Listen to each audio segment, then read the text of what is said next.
திருப்பூர் மாவட்டம் காங்கேயம் சட்டமன்ற தொகுதியின் அதிமுக வேட்பாளரான NSN நடராஜ் தீவிர வாக்கு சேகரிப்பில் ஈடுபட்டார். தாராபுரம் ரோடு பகுதியில் பிரச்சாரம் மேற்கொண்ட அவர் அதிமுக ஆட்சியில் செய்த சாதனைகளை பட்டியலிட்டார். தற்போது தமிழகம் வரலாறு காணாத வகையில் கடன்பட்டுள்ளதாகவும் எங்கு பார்த்தாலும் கஞ்சா விற்பனை நடப்பதாகவும் விமர்சித்தார். பின்னர் அதிமுகவின் தேர்தல் வாக்குறுதிகளையும் பொதுமக்களிடம் அவர் எடுத்துரைத்தார்.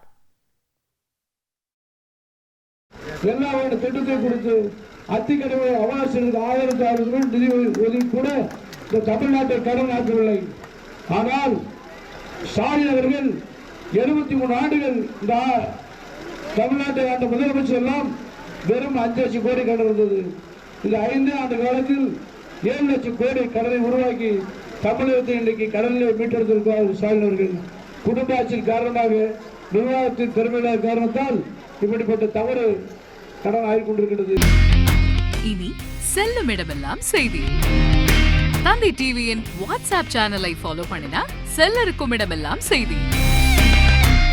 இதோ QR கோட் இப்பவே ஸ்கேன் பண்ணுங்க, ஃபாலோ பண்ணுங்க.